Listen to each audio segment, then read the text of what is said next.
Hey, hey, hey, how's everyone doing tonight? What's new? How's everything going?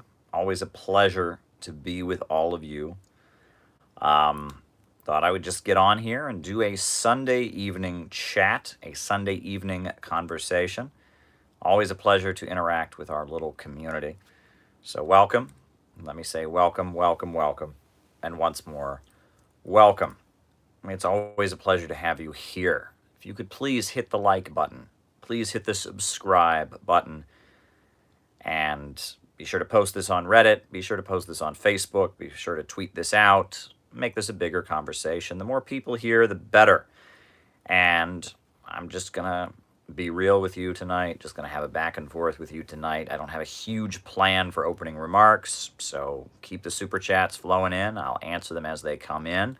Just a couple quick things that are on my mind before we begin. I did a 2-hour Ask Me Anything AMA session today with the Collopian Club, which is a philosophical Discord group, a philosophical association that has 8,000 members. And they had me on as their special guest, and we did a Q&A for 2 hours today. So I recorded it, and I will be posting it on my YouTube channel shortly after this live is over. So be sure to listen to that. I thought it was fun. And they asked me a number of questions about Russia, about China, about socialism in the United States. One thing they asked me was who was my favorite philosopher, and I could not name a Marxist philosopher. So I replied by naming Socrates. And I told them that I found the account of the death of Socrates in Plato's Phaedo text to be deeply emotional and moving.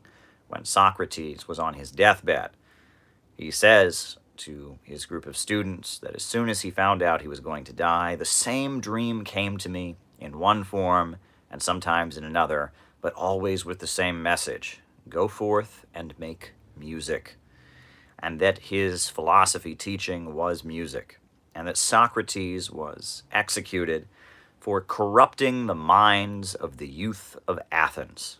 He was corrupting the minds of the youth, and that apparently in his lectures, he was encouraging the young people to understand the rival city-state of Athens, Sparta, and to understand Sparta's strengths and understand the weaknesses of Athens, and to think critically about how Athens and Sparta could continue to be at war, and to think with some level of depth. And for this, he was forced to drink the poisonous plant known as hemlock. A very, very tragic thing. But as Socrates was on his deathbed, he's telling his students that the mind and the body are two separate things, and the philosopher is always looking to empower his mind and weaken his body, to not have his body have control over him, to allow his mind and his rational thinking to overcome his animalistic impulses, and that in death you see the ultimate separation between the soul and the body. This is powerful, powerful stuff. This is what Socrates was telling his students upon the moment of his death. Very powerful stuff. And so I was happy that they asked me, these Collopians asked me about this question, because I could talk a little bit about Socrates. In my book, City Builders and Vandals in Our Age, I talk about Socrates. I actually open with the quote about go forth and make music. So, folks, it is always a pleasure. Another thing is that on here, on social media, there is endless talk about the elections that are coming up. Endless talk about the elections. Endless talk about the elections. Michael Moore did an interview, and he was saying that it is possible Trump could win this, but everyone's being a little bit too cautious because all the polls seem to indicate otherwise. But we remember that last time all the polls said otherwise, and look what happened. We're all anxious for this election to be over. I can't wait until this election is over. Oh my God, I cannot wait until this election is over. I'm not quite sure how much YouTube living we'll be doing on election night. We might be doing some. I might be on this channel on election night. As election night gets closer, I'll know what my schedule is going to be. Obviously, I'll be on call at RT, I'll be in the studio, but I might be able to be hopping onto YouTube Live to interact with all of you on election night. I might be too busy. We'll see. But it would be fun if we could spend election night together. Wouldn't it be fun if you and I and all of us could be together on election night and hopefully see the light at the end of the tunnel? The light at the end of the tunnel when this nightmare ends. But who knows, right? People are predicting contested results, and one side saying it's rigged, and maybe election night is just the beginning. Just the beginning, right? Get ready, folks. Oh my goodness, I am so tired of this election. One thing I felt like saying is that Saturday Night Live is not funny. Not funny. I mean, their 2016 election coverage was hilarious. But it's like the comedy that they are doing about this election is not funny. They've got Jim Carrey pretending to be Joe Biden and making funny faces. They've got Alec Baldwin as Donald Trump going, and it's just not funny. I mean, and you would think it would be comedy gold. That first debate that they had could have been comedy gold. It could have just been comedy gold. I mean, it would have been comedy gold. Any comedian watching that first debate that happened with the constant interruptions would have thought, "Oh my goodness." Any comedy writer would have been sitting there salvinating like a dog. But instead, we got an unfunny sketch about it.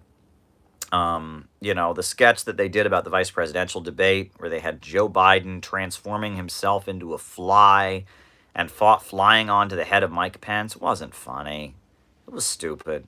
Very, very, very stupid, and it's just not funny. And I don't understand how they can not be funny now, right? I mean, they managed to be funny when things were not nearly as outrageous as they are now. Life is begging for satire right now. They could really, really be funny. Someone says that Kamala simping on SNL makes me want to vomit. Exactly. They are working really, really hard to get us to think that Kamala Harris is our mommy. It's demented. She's like the fun mom with an alcoholic drink in her mouth all the time or something. I mean, it's gross. It's just gross. SNL, I don't know what happened, but in the lead up to this election, they sat them down and somebody said to them, "You will not be funny. You will not have real cutting edge satire of this election. You will have Jim Carrey making funny faces. You will have Alec Baldwin doing a stupid impression of Donald Trump with no real funny jokes." I think the funniest thing in their opening sketch about the last debate was when he said LGBT QAnon. I thought that was clever. Yeah, it was clever. LGBT QAnon. Okay, that's a clever one-liner. And that's the thing. You watch some of these old Three Stooges sketches, right? Yeah, the physical comedy of the Three Stooges sketches is not really funny. It's like, why are they always hitting each other? It's a little violent, and they're always, punching each other in the nose and poking everyone's eye out. But every so often, right, they have a good pun. I'm the kind of person that could appreciate a good pun. And so, like I remember one time on the Three Stooges, Larry, Moe, and Curly are like, tracing their upcoming trip on a map. And the one is like, "We'll cross the Giva River. Now there's a bridge crossing the Giva Dam." I thought that was funny, the Giva Dam. Ha ha ha ha. In every sketch, they would use the joke. They would get into the woods and they're like, "Let's go hunting." And Moe would say, "You get a moose, you get an elk." And then Curly would say, "I'll find the Knights of Columbus." I always thought that was funny, a reference to the old lodge clubs. But other than those kind of one-liners that are enjoyable, the Three Stooges, I mean, the old sketches are not pretty funny. I mean, I liked the one where he's got his hat and he's holding a cane and it's, "Take off your hat, now raise your right hand." And so he puts his hat back on his head and holds up his right hand. That's pretty clever. But aside from that, it's the one-liners that make it funny. I mean, and Saturday Night Live, I mean, okay, there's a little bit of a, LGBT QAnon. Ha ha ha, that's funny. But other than that, I mean, it's just not really that funny. Saturday Night Live has really, I mean, and to not be funny at this time, I mean, it's begging for it. Everything is just begging for it right now. I mean, right now, I mean, this is a comedian's dream. This is the kind of thing that comedians dream about, right? I mean, you've got Donald Trump. You've got like a president. No president has been more widely hated in my lifetime than Donald Trump. And then on top of that, they're running, a senile old man, who's bumbling and can't finish his sentences against him. The only person who could ever possibly have a chance of losing to Donald Trump, they nominated, right? I mean, this is comedy gold. It's comedy gold, but not that, not that. Um, it's almost like they're afraid. They're afraid of really being funny. And they were kind of funny, right? 2016, their impression of the Hillary Clinton debates, and that was gold. That was hilarious, right? And they've had some pretty good ones, but this once the election cycle started, their mockery of the first debate, their mockery of the vice presidential debate, their mockery of the recent debate was not funny at all. Not funny at all. Not funny at all. And why? Why did they suddenly get unfunny? Like you want to just say, well, Caleb, maybe other people think it's funny. Maybe this is out of touch. Maybe you're out of touch in your little communist ivory tower where you're thinking about socialism all day or whatever.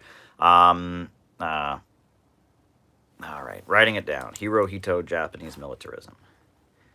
Hirohito Japanese militarism.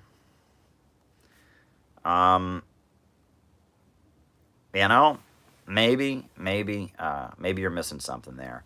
I don't know. All I can say is that, Saturday Night Live needs to get their stuff together.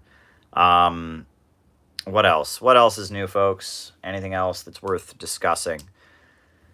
Oh, boy. Well, New York City. I mean, the wife and I, we went to downtown Brooklyn today. We ate in a diner. You are allowed to eat in restaurants. They're nowhere near full capacity. And the tables are very far apart from each other, and there's a long wait, but we did eat in a diner. And then we went clothes shopping. I bought myself a new tie and some new shirts. Love you, my fellow tankies. Aw, thank you. I'll write that down, tankies. Tankies love. I'll address that later in the live. But yes, we went clothes shopping. New tie, new shirts. Got some new ties and new shirts. Sometimes it can get a little repetitive. I feel like I'm wearing the same tie over and over again. All right, Milosevic. All right, Milosevic before the war. Yeah, so I'm hoping that, now that we've got, I got a variety of ties. And actually, there were 2 ties I got today. It's a good time to go clothes shopping. We went to Century 21, DDR Stasi. We went to Century 21, and Century 21 is closing down. It is a chain of stores that is closing down. It's here in New York City. They're clothing stores, and they're closing down. And so everything in the store was 60% off. So, got a lot of ties, got a lot of shirts. My wife, I am awful at fashion. I cannot judge clothes at all, mind you. You think I'm best dressed? That's all it matches. I have no eye for clothing. I don't know what it is, but I can never tell what clothing matches with what clothing. I'm very bad at it. But we went through the store, and everything's 60% off. They're selling the mannequins. Let me repeat that. They are selling the mannequins. There is a section of the store where all the mannequins are on sale. You can buy a mannequin. Now, our apartment is too full of stuff already, but you can actually buy, they said everything must go. They meant everything. Like the mannequins are for sale.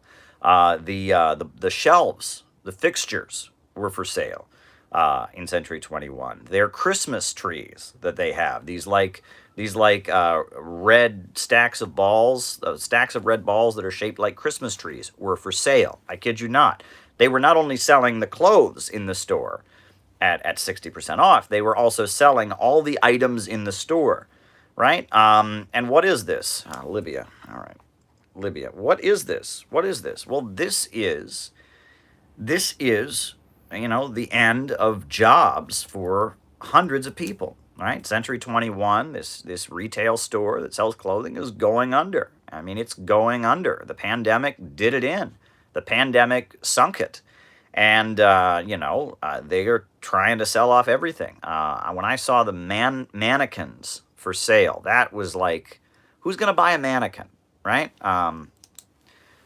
You should go on Jimmy Dore and talk about why SNL isn't funny. He has a good angle on that. Oh, I'll have to check that out. Maybe he has an explanation about why they aren't funny. But yeah, the mannequins were for sale. When I saw the mannequins for sale, that was just like, who is going to buy a mannequin? Right? I mean, who is going to be like, you know what? I am going to take a white ceramic thing shaped like a person that they put clothes on and keep that in my house. That's just kind of weird, you know? I feel like I would have nightmares. I would have nightmares about the mannequin coming to life and like chasing me down the street or something. I wouldn't be comfortable having a mannequin in my apartment. I wouldn't do that. But I can imagine though that there are some people who do, like fashion designers, for example, right? They can like fit the clothes that they're designing on the mannequin. But that was weird. They're selling the shelves, right? I was looking at the shelf, and I would see like, it would say like this, it would say like, 149. I'm like, I thought this was 60% off. 1991 split in the CPUSA. All right, writing it down. I'd be like, I thought this was, and then I saw that the sign was actually for the shelf. Like the shelf, it said clothing fixture shelf cost this much. So the sign was not for the things on the shelf. The sign was actually for the shelf. But think of all the people who are losing their jobs, right? I mean, and this is all across the country. Retail stores are shutting down, and New York City's dying. I mean, I will say I've seen a lot more people out in the streets in the last month than I have seen in a long time. I mean, it's not a complete ghost town. It's not a complete ghost town. You see people around. I saw a lot of people walking around and shopping. People were in Macy's. People were in Century 21. People were in Old Navy, downtown Brooklyn area. It was a little colder today, but it's not winter time yet, right? I mean, you didn't even need a coat today. It wasn't feeling like late October. Okay, whatever. And yeah, I mean, New York City, it's like that. Restaurants are open, but not at full capacity. Yeah, so that was my day today. I didn't make it to the gym today, so that's a bit of a bummer. But I'm hoping I can get there every day this week. If I can get there every day this week, then I'll have done what I need to do. But yeah, I was intending to go to the gym, but it just didn't happen. I ended up shopping with my wife. I ended up, and then I ended up answering a 2-hour Ask Me Anything with the Collopian Club, which will be posted shortly afterwards. I'll tell you why I didn't post it initially, right? I'm waiting because of the, what is it called? The bell, the notifications bell. If you post too many videos in a day, it stops sending out notifications, right? And I wanted you all to be here during my live. So my fear was that if I posted the video of the Ask Me Anything session, that you all wouldn't get the notifications for my live. And I'd rather have you be here for the live. You can watch the Ask Me Anything session anytime. It'll be up there. It'll be fun. But I wanted to make sure you got the notification, right? YouTube is a strange animal. The algorithms, maneuvering it. Sometimes there's a lot of people watching these lives. Sometimes there's not as many people watching these lives. We've gradually been advancing as we went along. I remember the first time we hit 200 people, I was like, hot dang, 200 people. But now we've had a few where we've had over 300, right? I think we had 355 at one point recently. The last debate response, we were well above 300 people watching live. And who is some Tim Pool, and what did you... Okay. Tim Pool debating Vosh. All right, but yeah, so it's just a game you play, right? I mean, there's almost 200 people watching now. It's great. I love all of you. Welcome. And I know that like thousands of people watch these afterwards, right? They give you a metric of how many people watch these lives. It's well over 1,000 people. 1 point something K usually almost 2,000 people watch each of these lives, right? They watch, they watch afterwards. Not everyone can always be here at the same time. Some people are sleeping, some people are awake. Do you possess any communist paraphernalia? Okay. Communist paraphernalia. We can talk about that. Alrighty. But yeah, So it was quite an uneventful day. It's getting to be a little cold, as I mentioned. Already going to talk about Tim Pool. Don't worry, we can talk about it. Wow.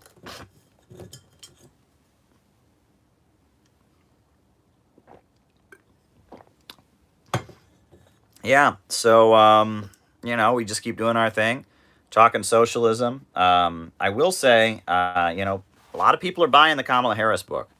This is a hot commodity. People are buying this book. Every day I get on there, and more of them are selling. So check it out if you haven't checked it out. Last night I did a dramatic reading of the closing section where I talked about the specter of populism, and multiple people messaged me and said to me, Caleb, that was amazing. That ending stuff about populism, that was powerful stuff about a government of action. That was very, very powerful stuff, they said to me. Well, Pol Pot, all right. Hey, I'm glad you liked it. I'm really glad you liked it. If you liked it, read the whole book, and you'll get a sense of why I wrote this book and why it's so urgent, in our time. I will say, somebody posted the announcements made by the government that has just been elected in Bolivia. They're going to restore relations with Iran and with Cuba. Very exciting stuff. The new government in Bolivia, they are going to introduce a wealth tax. And they're going to start investigating the massacres conducted by the right wing. Those were the three announcements they made: restoring relations with Cuba and Venezuela and Iran, investigating the massacres that were conducted, and introducing a wealth tax. So that's quite exciting stuff happening in Bolivia. That was a huge upset, and that was dramatic. And seeing that electoral turnaround in Bolivia was dramatic. But one thing I do not understand is how in the world can anybody think that what happened in Bolivia is an argument for voting for Joe Biden? I do not understand. It is beyond me. I cannot comprehend how anyone thinks that makes sense. That in Bolivia, Althusser, Gramsci, and Marxist philosophy. Great live, Caleb, Diet Beverage Gang. Great, Sebastian, I'm glad you like it. I do not understand how, for the life of me, the people of Bolivia electing Evo Morales, having Evo Morales toppled in an illegal coup, and then after a year of struggle, finally getting the chance to vote, and they vote back in the socialist government. How in the world is that an argument for voting for Joe Biden? I don't get it. But I've seen tweets from people, see, you can vote out a fascist. I mean, I'm seeing this, I'm flabbergasted. They do realize that, Evo Morales was 100 miles to the left of Bernie Sanders, right? Evo Morales was a socialist. Evo Morales is a socialist. Evo Morales called himself a Marxist-Leninist. Do you remember this? When they were demanding that Cuba be allowed to be a member of the Organization for American States, they said, well, we don't allow communist countries. And so Hugo Chavez and Evo Morales both said, we're communists. And so then they said, we don't allow Marxist-Leninist governments. So Evo Morales said, I am a Marxist-Leninist. Evo Morales met with the Pope and presented the Pope, I don't know if folks remember this, with a crucifix attached to a hammer and sickle. Do you remember that? Evo Morales' inauguration, his first inauguration as president of Bolivia, began with a moment of silence in honor of Che Guevara. Do you guys remember this? When he first got sworn into office, he began his ceremony. He said, let us all begin with a moment of silence in honor of Che Guevara. Right? That is Evo Morales. Evo Morales is a tanky. Evo Morales is a badass, all right? Evo Morales, he got on a plane. I think it was the first country he visited after his election. He got on a plane and he went to China. And he opened his speech in China by saying he is a great admirer of Mao Zedong and his proletarian revolution. Evo Morales is a tanky. And the government of Bolivia is about to be, when they get sworn in, a government of action. A government of action. Paving roads, putting public ownership over natural gas, wiping out illiteracy with Cuban volunteers, setting up healthcare clinics where anyone can just walk in and get free healthcare with Cuban doctors flown in to the country. Evo Morales was about as tanky as you can get. I mean, this guy was, this would be like, electing Jason Unruhe, the president of Canada or something, right? Like Evo Morales was not Joe Biden, right? So this argument that somehow, see, the movement towards socialism party got elected in Bolivia means you should vote for Joe Biden. That would be the stupidest, that no comprendo, like, doesn't work. That's like not an argument. I don't know how people come up with this. Yes, they were both elections. That is true. That's about the only thing that this election, I don't know what that means. The only thing that this election has in common with the election in Bolivia is that they are both elections. That I'll give you that. They are both elections. The election in Bolivia that just happened, the election in the United States that is about to happen, both of them were elections. That is where the similarities end. Movement towards socialism, a revolutionary party with deep roots in the community, deep roots among the indigenous people, deep roots among the Catholic Church and revolutionary priests, community assemblies, Bolivarian circles, amazing stuff, right? Labor unions that support them, community assemblies. They are far left revolutionaries. The right-wing Áñez government, fanatical evangelical Christians, racists, anti-indigenous supremacists, militarists, right? All the right wing couldn't even get together on one party, right? They couldn't even, the right wing were so divided and confused. And, in the lead up to the election, all the polls showed that the movement towards socialism, MAS, was miles ahead. So I don't I'm waiting for the part where so Joe Biden, who thinks Bernie Sanders is a crazy far leftist, who is appointing neocons already and has got, neocons like Michel Flournoy. He's picked to be his people. Joe Biden is like the most right-wing Democrat that has run for the presidency in a long time. He's running on a platform of basically, I'll bring back the Bush years. That's the Joe Biden platform, is basically, Bush likes me, right? If you're a real Republican, you should vote for me this time. Look, all the Republicans like me. I will bring back the Bush years. That's basically the mantra of the Joe Biden campaign. Bring back the Bush years already. Can we get back to the Bush years already, right? That's the mantra of the campaign.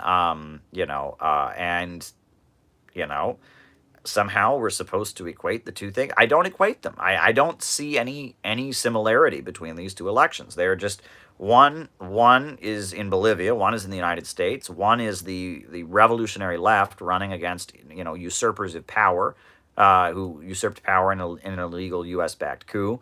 The other is a divide in the American ruling class with the lower levels of capital fighting against the Eastern establishment, and the lower levels of capital that want more instability so they can, shake up the system and then get more for themselves and make more profits, and the higher levels of capital that want stability above all else and want social peace and are willing to take managerial moves to get it. This is a fight within the ruling class. And then people have asked me, what if it is a contested election, Caleb? Are you going to call for people to get out in the streets? No, I'm not going to. I am definitely not going to call on you to get out in the streets if there is a contested election. I'm sorry, folks. It's funny. 5-6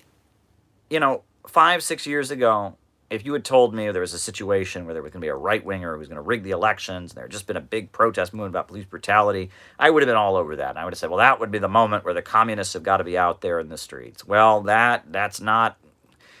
I'm sorry. I'm sorry. Folks... Okay. Can you imagine dying for Joe Biden? Can you imagine dying for Donald Trump? Yeah, I not me either. This is a nightmare. I'm sorry, right? So you want to go out in the streets and die so that Joe Biden can get in and ban this YouTube channel? I mean, you want to go out in the streets and die so Joe Biden can get in there and you know and make sure that no U.S. president ever meets with Kim Jong Un again. You want to get back in there so Joe Biden can create the TPP, or on the Trump side, do you want to go out and die so that he can set up more of these prison camps at the border and torture immigrant families and support the police because police brutality is made up. It's a racist. It's a lie made up against our white officers and I'm serious. I'm serious. Like I'm looking at this at both sides in this election and thinking if there was some kind of conflict in the streets, I'm heading for the hills, folks. I don't want any part of this, right? I mean, Joe Biden winning is not something I would ever want to put my body on the line to bring about. Plus, Donald Trump getting reelected is not something I would ever want to put my body on the line to bring about. I mean, we are completely screwed either way, right? If Trump gets in, the support for the police state, the bigotry, the chaos, the economic neoliberalism, the looting of the country economically, the privatizations, the mismanagement of the pandemic is all going to continue, right? That's Trump. If Biden gets in, the crackdown that we will see, where people, there will be a much bigger authoritarian crackdown to make sure people can't talk the way you and I do. There will be an escalation of a new Cold War with Russia. I mean, there will be a prison state like you wouldn't believe. I'll tell you this one thing. And I am an optimist. I hate to be like this. I want to be an optimist, but I'm telling you this. This is my prediction. After this election is over, there is going to be a crackdown on all kinds of protesters, left and right. Right now, both sides see the protests as useful to them, right? Donald Trump loves to point at protesters. Well, I think they're both. I don't know which one's better, Dylan. I mean, Donald Trump, he says, look at these cities, these crazy far lefts are out there in the streets and disrespecting our police, and it's awful, and they're throwing cans of soup, and they're awful, and look how awful they are. Vote for me, the crazy far left. The left wing says, look at these protests. Look, see, we're with the people. We're leaders of a movement. So both sides see the protests as beneficial. Trump wants to escalate them and say, look at the crazy ultra-lefts in the streets. Look at these crazy left-wing people. Vote for me. The Democrats want to do photo ops. That's what Kamala Harris and all of them do. They show up at these protests and do photo ops. Look at me, I'm a protester. Even Mitt Romney was doing this. Look at me, I'm a protester. I care about police brutality. Gee golly, I'm Mitt Romney. Right? I mean, and they do photo ops and look, we're people, we're with the people. And of course, those protests have no real demands, right? They have no real program. So it's not like they're in the streets marching for jobs and health care or an end to mass incarceration. It's just a vague slogan like Black Lives Matter or whatever. I mean, it's, they're addressing a real concern, but they're not putting forward a real concrete demand. So there's no danger for any protester to associate or for any government official to associate with them. So the Democrats love, posing for photographs with these protests. Donald Trump loves scaring conservatives with these protesters. So they like the protests now. But wait until after the election. My prediction is after this election is over, no matter which side wins, there is going to be a crackdown on dissidents in this country. They are going to start coming. Look, what's going on in Colorado against those heroic activists that they're going after, those socialists, that's just the beginning. I'm telling you that if Biden gets in there, he's already beating the drums that all the unrest is a Russian conspiracy. It's all a big Russian conspiracy. It's all a big foreign meddling conspiracy. All right. USA intervene in Bolivia. And it's all a big foreign conspiracy, and anyone who goes to a protest is helping the evil Russian agenda. The crackdown is coming. The crackdown is coming after the elections. That's what Biden will do. Biden will blame it on foreigners. And Trump will blame it on communism. And Trump will blame it on the far left. These people are un-American. They're Bolsheviks. William Barr, the U.S. Attorney General, is already saying this nonsense. It sounds like something from the 1920s. Listen to William Barr, the U.S. Attorney General. He sounds like the Palmer raids. He sounds like Mitchell Palmer, the 1920 the Wilson administration Attorney General. He's saying stuff that sounds like it's like from a manual about Bolshevik conspiracies, and I swear both sides are getting ready for a crackdown on dissidents. Right now, sure, they like protests, but give it time, folks. I'm not seeing anything good coming out of this election. I hope it is over quick. But at the same time, either side wins. We're gonna deal with different evil, right? Trump is a different brand of evil than Joe Biden. Trump represents selfish, short-term thinking, stupid evil. Biden represents long-term thinking, strategic, managerial, effective evil. Take your pick, right? It's not lesser of two evils because it's a different brand of evil. It used to be that it was a lesser of two evils. It used to be the Democrats would speak in a more mild way than the Republicans. The Republicans were all in there with their neoconservative evil. The Democrats would give you a wild, watered down version of it, so it was lesser of two evils. Now it's different brands of evil. Different brands of evil, right? Smart evil versus dumb evil, says Harold Sullivan. Strategic evil versus non-strategic evil. Selfish, short-term, incompetent evil versus very, very competent, managerial, strategic evil. Either way, we get evil. And this is scary. I mean, this is very, very scary stuff. The fact that, listen to Biden, right? Biden referred to the leader of North Korea, the leader of China, and the leader of Russia as thugs. Thugs. How many countries have they invaded? Right? Unbelievable, right? Joe Biden, who supported the Iraq War, that had no basis of being legitimate at all. The Iraq War, right? Bush said, well, they've got weapons of mass destruction. We got to invade them. And the UN said, no. And NATO said, no. And they said, well, we're going to do it anyway. Death to Al-Qaeda and Saddam Hussein. And they invade. And millions of people died. And oops, well, there weren't actually weapons of mass destruction. We kind of made that part up. And Iraq has been in shambles ever since. And there you go. Unbelievable. So Joe Biden supported that. Joe Biden was a big supporter of the Iraq War. Joe Biden's a big supporter of Israel. Joe Biden is a big supporter of mass incarceration. Joe Biden, but he has the gall to accuse Kim Jong-un of being a thug, to include President Xi, President Putin of being thugs. I'm sorry. Neither of those leaders have done anything compared to what he's done. North Korea has not invaded any other country ever. I don't know. That's up to the people of Bolivia. They haven't.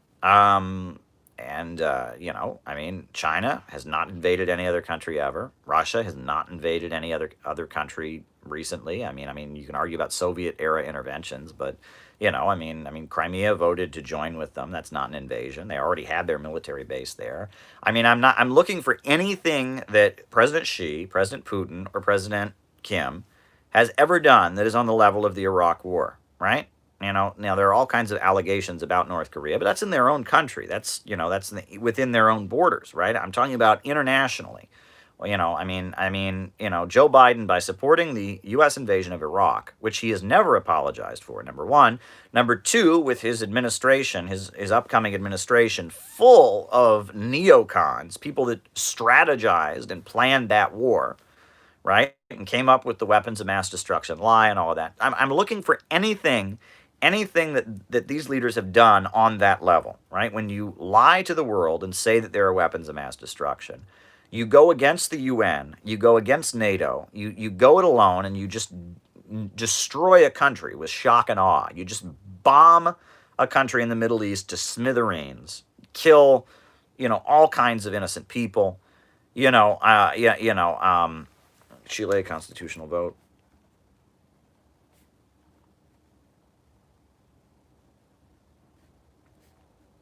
What in the world have any of those three leaders done compared to what Joe Biden was involved in? I don't even see it. I really, really don't even see it. There you go. This election is a nightmare. I wish it was over already. I really, really wish it was over. Could Trump pull this off? It's possible. Never say never. He pulled it off last time. There's that silent majority, right? People are beating the drum that he might declare victory and then stop the mail votes or something like that. But all the polls seem to indicate that, that Biden's got this, right? Ohio is the only swing state that Trump seems to have. And my family members in Ohio tell me, oh, he's definitely got Ohio. No question he's got Ohio. But all the other swing states, it looks like he doesn't have. But you never know. And these polls, people wonder about these polls, right? The polls all looked so good for Hillary Clinton, and look what happened. So we'll know when it's over. And I am so anxious for it to be over, folks. So anxious for it to be over. So I think that is a good opening spiel. An opening spiel for tonight. I will say we need a government of action to fight for working families. We need a government of action to fight for working families. We need a government of action to fight for working families. We need a government like the government in Bolivia that will swing into action to get things done. I have proposed 4 steps that a government of action in the United States would take. Step number 1, rebuild the country. Mobilize the country. Hire all the unemployed to repave the roads. Rebuild the power plants. Rebuild the crumbling water systems. Build high-speed railway. Build new universities and schools. A mass program of government-led reconstruction, hiring the unemployed to rebuild the country from top to bottom. Okay, Biden Nazis Ukraine. Biden, Ukraine. That would be step 1. Step number 2 would be public control of our oil and natural gas. That's what I think we need, right? Public control of our natural resources. America's coal, America's timber, America's oil, America's natural gas should belong to the people of the country. Step number 3 would be public control of banking. The lending of money should be a monopoly in the hands of the state, right? Only the state should be able to lend money at interest. The interest should go into the public budget. If somebody wants a loan to start a business, they should make the case to the community that their business will benefit the community. Loans for housing should be given out on the basis of whether or not home ownership and increasing home ownership will be good for the community. The lending of money should be done on the basis of what is in the interest of society as a whole, and it should be a monopoly in the hands of the state. Step number 4 would be an economic bill of rights, guaranteeing everyone the right to health care and housing and education. And if you did those 4 things, the USA would be in the process of rapidly transitioning towards socialism. And that would be very, very exciting. And I think that would be a great step forward. One thing that was interesting, I was asked on this Ask Me Anything, this AMA session I did, about my concept of American rebirth. What does American rebirth mean? And I answered the question, which is that the United States was founded on slavery, it was founded on the genocide of Native peoples, and that all throughout U.S. history there is the remnants of settler colonialism, and that it is widely understood that when things are conceived in an impure way, they become corrupted. In the Islamic tradition, they talk about the concept of haram, right? That if you steal food and you eat it, it may make you sick. That if you get a loan that violates the Islamic law and you use it to buy a house, that house might catch on fire or fall apart. And that if something is conceived in an impure way, it is corrupted, right? In legal terms, they talk of fruit of a poison tree, right? If the police officer has no warrant to break into your home, but he does it anyway, what he discovers is not legal. You can't enter what he discovers in your house after illegally breaking into it because it is fruit of a poison tree, right? And that very much the United States is corrupted, right? The way the United States was established as a settler country, slavery, genocide of Native Americans, has corrupted the United States. I actually had, believe it or not, a racist grandfather in Missouri. And I remember my racist grandfather, one day I was staying over at his house and we were getting ready to go to bed at night. And and as we were open borders, as we were going to bed, I think he was closing the screen door in the living room, and the screen door popped out. And he said, "God damn it, I swear this house is built on top of an Indian graveyard." And I did not know what that meant. I was a child. I did not know what he meant by, God damn it, this house must be built on top of an Indian graveyard. And so I remember, asking, what does he mean that the house is built on top of an Indian graveyard? And I was informed that that was an old superstition, right? If things were breaking in your house, if things were falling apart, you would say that this house must be built on top of an Indian graveyard, and the ghosts of Native Americans must be coming up and Bernie Sanders differently, and corrupting things. Well, if you think about it, the entire United States was built on top of an Indian graveyard. And not just an Indian graveyard, but an African graveyard from the transatlantic slave trade, a Vietnamese graveyard, a Korean graveyard. The United States is a country that was established and continued to prop itself up with murderous wars and imperialism and empire. And, in the 1950s, the economy of the United States was pretty good, right? China social credit. Well, the economy of the United States was pretty good in the 1950s, right? Things were going pretty well. But all those houses, all those cars, all those hula hoops, right? All those radios were dripping in blood. They were dripping in the blood of the Chicano people who were being treated as second-class citizens in their own land in the Southwest. It was dripping in the blood of black people that were living under Jim Crow segregation and the fear of lynching. It was dripping in the blood of the people on the Korean Peninsula, 4 million of which were killed by the United States. It was dripping in the blood of people in China who had been, had Chiang Kai-shek and his murderous regime backed up on them and eventually won their freedom with Mao's revolution. And that the wealth of the United States, the prosperity of the United States was dripping with blood. And so my concept of American rebirth is that in order for the United States to get beyond this, it needs a spiritual and political refoundation. Right? We cannot simply enact a few socialist policies. Japanese Communist Party. We cannot simply enact a few socialist policies, right? That it's a matter of entirely re-establishing the country, a new set of principles, a new understanding. No more of this rugged pioneer individualism, but brotherhood and sisterhood and compassion. We need to throw Ayn Rand in the toilet and flush, right? We just take Atlas Shrugged. It's a big book, so you might want to shred it first.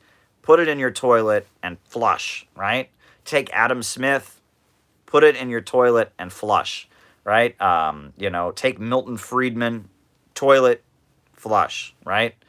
Right? Friedrich von Hayek. Take all of this sociopathic free market ideology that says that you have no obligation to your fellow human beings, that you have no obligation, that it's the individual above all else, selfishness, greed, is good, the virtue of selfishness. Take all of that and chuck it. Just chuck it. Take manifest destiny and national chauvinism and just chuck it. Stop this, this is the greatest country in the world. Stop that, right? Reestablish a new country based on brotherhood and compassion and kindness and the intrinsic value of every human being. Establish a society where we feel an obligation to every person, but every person has an obligation to society, where we try to give every citizen the best education that they can get. And with that education, they work as hard as they can to build a better country for everyone. Let's build a society with schools and hospitals and education for everybody. Let's build a society where we're constantly moving ahead, where we're unleashing people's creativity and their brilliance, where we're inventing new things and we're making the most cutting-edge discoveries in artificial intelligence, and we're speeding ahead with space travel, when we've got high-speed railway, not a bunch of gas guzzler cars, and an economy with crumbling roads and highways. We need to build a whole new country. This is my concept of American rebirth. It's that the country can be reborn on principles of brotherhood and sisterhood and kindness and solidarity. And that is what we need. And this is socialism. This is populism. This is popular power. This is working class people in motion. This is the vision for reinventing the country. This is what socialists and Marxists have always advocated. Socialism is not about making your life worse. Socialism is not about destroying the country. It's not about unleashing chaos and tearing things down.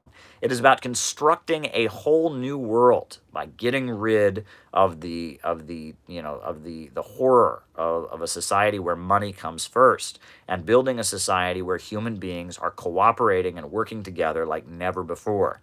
It's socialist economics that turned Russia and China into superpowers. It is socialist economics that has enabled the small island of Cuba to have a healthcare system that is, admired by people all over the world. It is socialist economics that has enabled Bolivia, prior to the coup, to have the highest rate of GDP growth in all of South America. It was socialist economics that electrified Egypt with the Aswan Dam, built under the leadership of Abdel Nasser.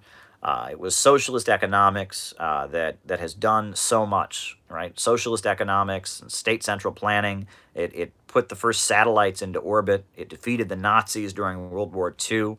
The achievements of socialism are massive. Half the steel in the world today is made in China's state-run steel industry.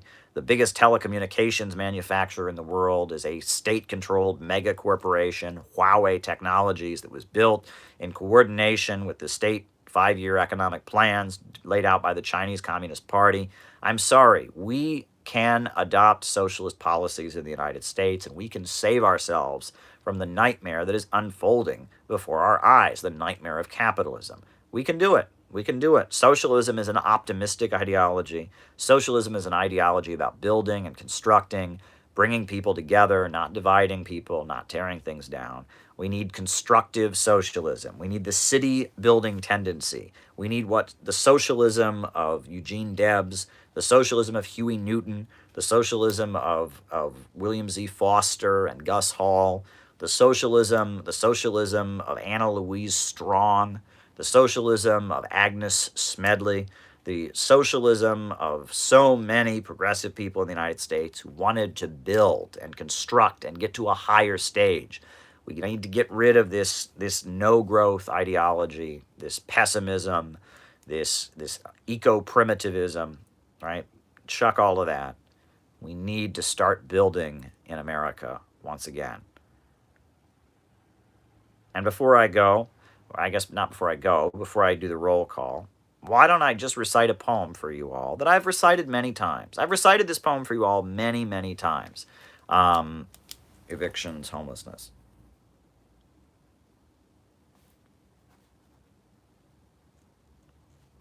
I've recited this poem for you all many, many times, but I haven't done it too much recently, and it really sums up my perspective more than anything. I heard this poem from a very old socialist years ago, and I'm going to recite it now, and then we'll have our roll call, and then I'll start answering these super chats.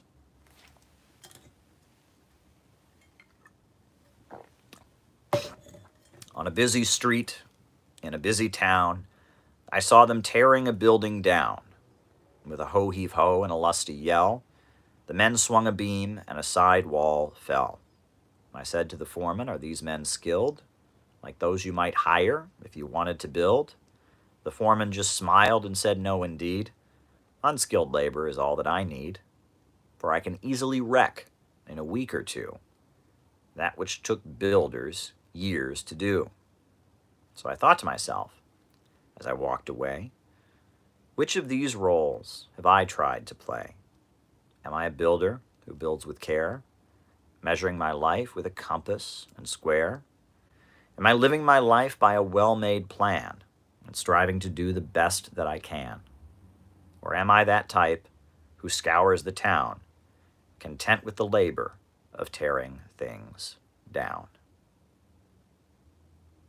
And on that note, folks, we can now have our roll call. I'll call you out as I see you. Names and locations, folks. Names and locations. Names and locations. I will call you out as I see you. Salt Lake City. Billings, Montana. Cleveland, Pirate Alex. Boston, Massachusetts, Windy.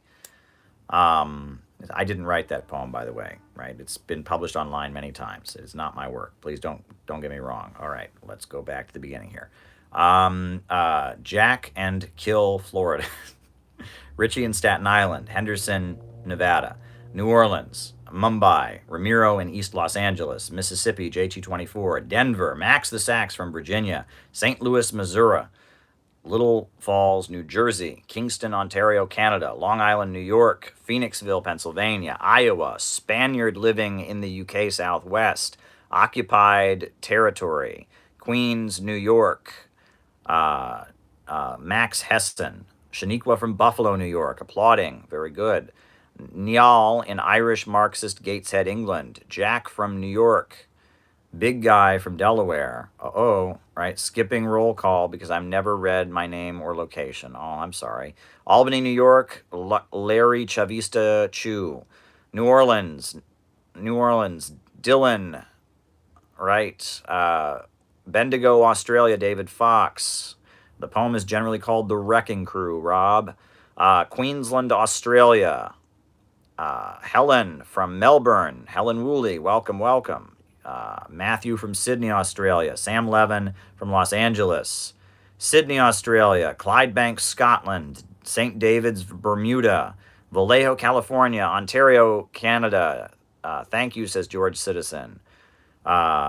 Sweden. Fairhope, Alabama. Rhode Island. Woodstock, New York. Sydney, Australia. Mo in Canada. Bill from the United States, Kendall in San Diego, Phoenix, Arizona, Worcester, Massachusetts, right? Shout out from, Sandy Wexler, somewhere USA, Leicester, UK, Brisbane, Australia, Phoenix, Arizona, Grove City, Ohio. Inspirational live stream, says Kinky. Great, thank you. Norwalk, Iowa. James from the UK, Mohsen from Iran, Kansas City, Missouri, Red Salute Caleb, Wilmington, Delaware, Auckland, New Zealand, South Louisiana, Jacob Maxey, Jenny Lynn in Cincinnati, Ohio, McKinleyville, California, Dylan Thompson in Massachusetts, Melbourne, 401, Stanley Stan Lynn in New York. Welcome, welcome, welcome, welcome, everyone. Welcome, everyone. Always glad. Leipzig, East Germany, Florida, Ohio, Chicago, Leicester, right? That's how you pronounce the name of that place.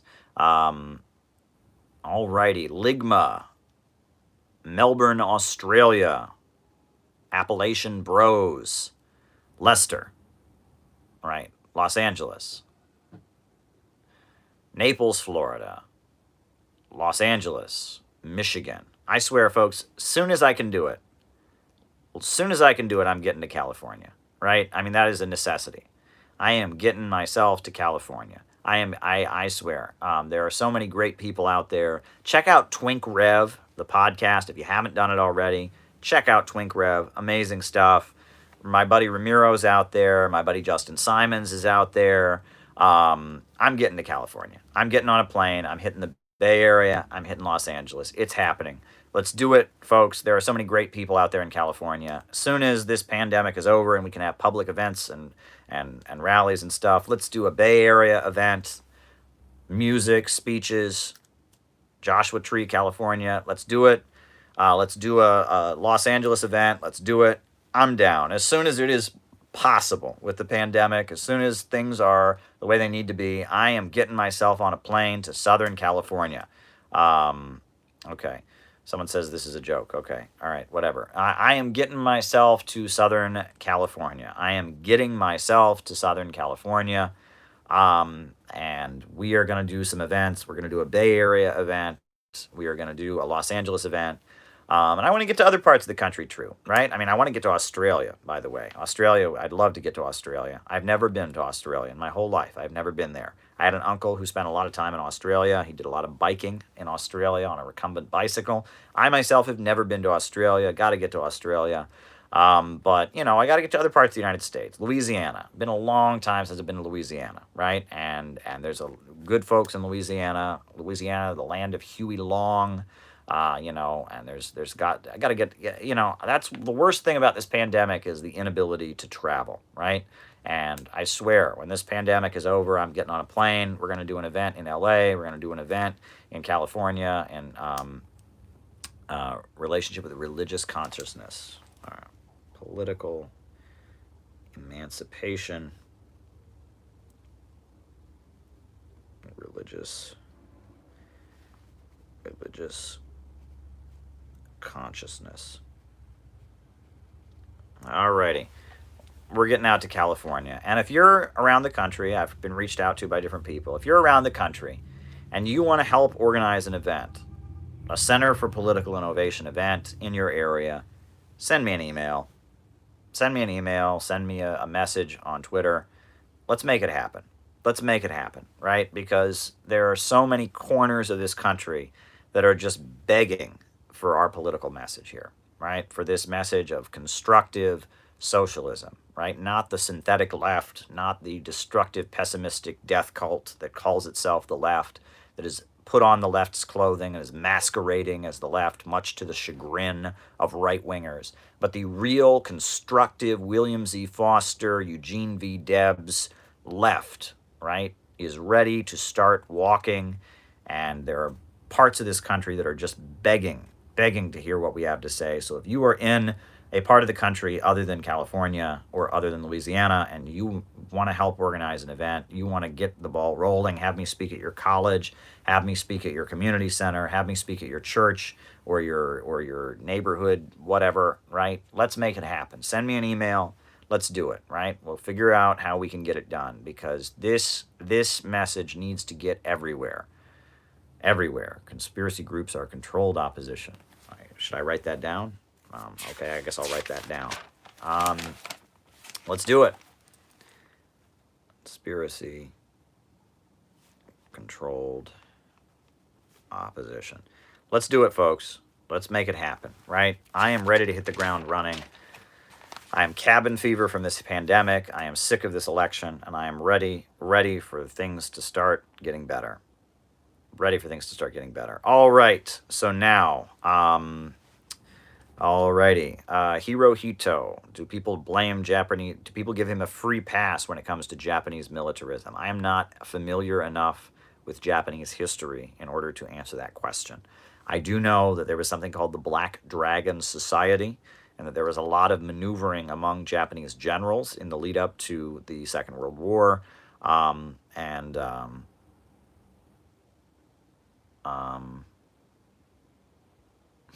I don't know enough about that. I don't know enough about Japanese history to answer that. All right. Someone said, love to your fellow tankies. You have to be a tanky. You have to be a tanky, right? Every debate, it comes up, Biden and Trump are CPI, baby. Thanks, Caleb. Thank you, Dylan. Every debate between Biden and Trump, socialist, you're a socialist. This communism failed everywhere it's ever been tried, never had a single success, never, ever, ever. That comes up in every debate. And if your response to that is, well, that's true, but, right, if you pull a Vosh, and when people bring that up, if they say to you, everywhere socialism has ever been tried, it's been an utter, complete failure, and you go, yeah, but that's because they're not as smart as me, you look like an utter fool. You look like a fool when you do that. You look like a fool, right? That you have to be a tanky. If being a tanky means you acknowledge that socialism has had successes, and you stick up for the record of socialism in the face of all of this, chest-pounding distortion that we've heard. Communism's never achieved anything ever, right? If that makes you a tanky, you have to be a tanky. Because the only way we're going to get past this is we have to break through the big lie. The big lie that socialism has never achieved anything, because it has. All right. Did I support Milosevic before the war? Well, listen, right? And when that war happened, I was an elementary school student.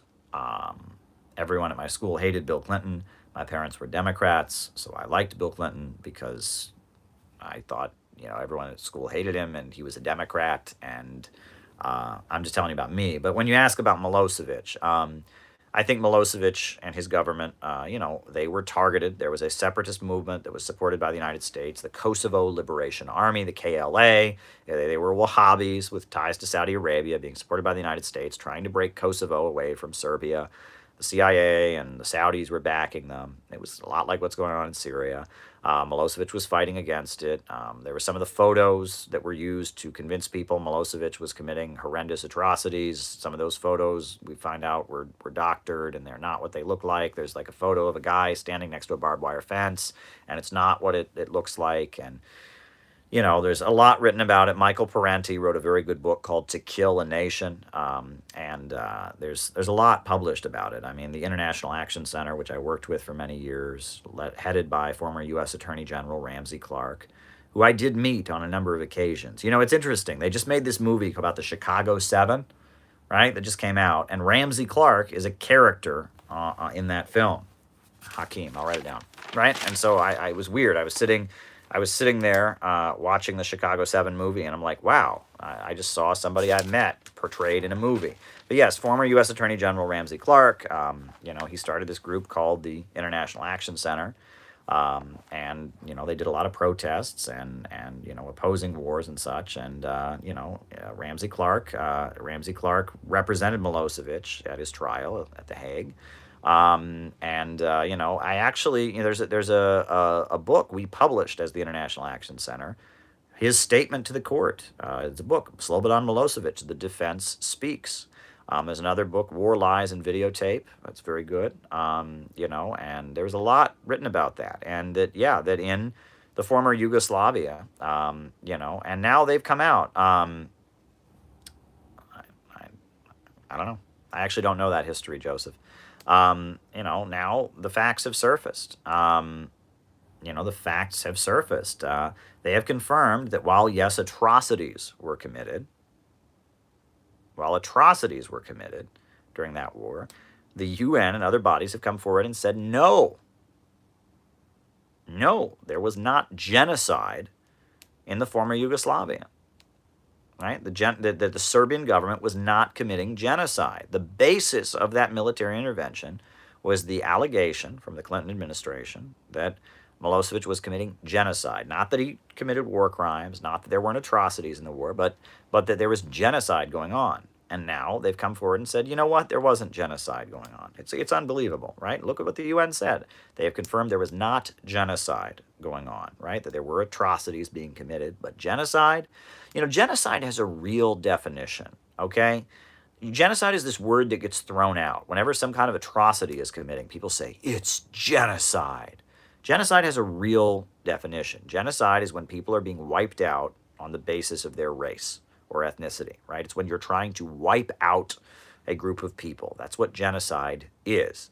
And, I swear, at one point there was somebody in my life who really got on my nerves, who was a liberal, and she insisted that the Amazon rainforest being on fire was genocide.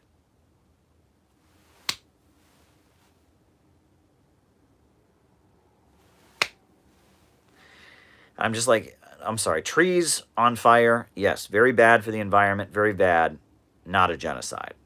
Not a genocide, right? Bad for the environment, bad for the indigenous communities that live in those areas, not a genocide. Like, genocide is when you are trying to exterminate a race of people or a group of people, right? Yemen looks a lot like genocide to me, sure. The Holocaust was definitely genocide. There have been many genocides throughout history, but trees burning, not genocide. All right. Socialism with American characteristics will bring authoritarianism. Socialism.